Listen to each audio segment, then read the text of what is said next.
Vikram, the prince of Kushavat, dreamed an unusual dream. An enchanting damsel appeared and whispered to him, "Look for me along the seashore. Seashore, seashore, let me rush to the seashore," repeated the prince when he woke up.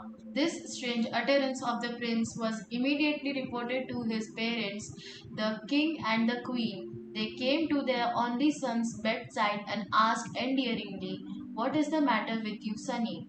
The prince narrated his dream to his parents and added, "Must find the damsel out and marry her. You may marry her even if she proves half as beautiful as you give her out. But a prince is not supposed to wander along the seashore in search of a bride. We will send 100 brave soldiers to fetch the damsel for you," said the king. "Yes, my son, you must not go to the seashore so early the morning. You might catch cold," warned the queen.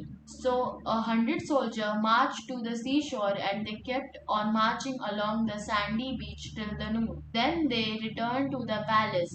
Their captain reported to the king, "What to speak of a damsel? We did not even find a shell." "Ha ha!" laughed the king and said, looking at the princess, "A dream is a dream.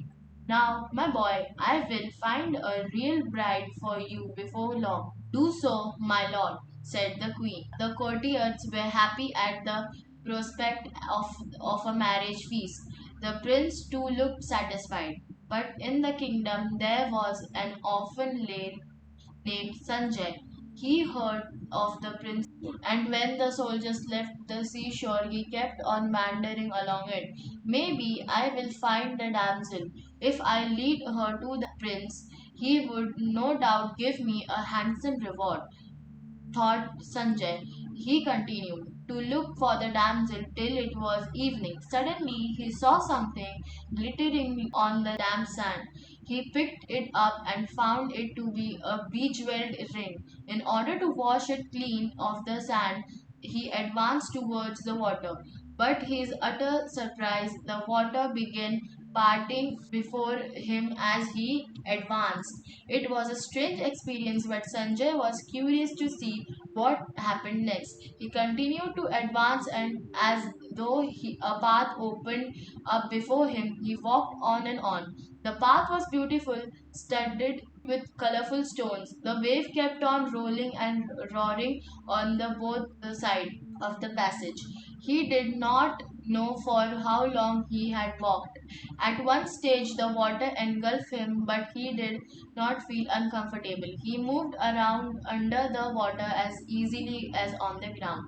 There was a wonderful bluish light showing him gardens and castles. "Oh, princess, he has arrived at last!" was the cry uttered in a chorus. Sanjay saw a number of young ladies running in different directions. Soon they returned, a most charming damsel leading them.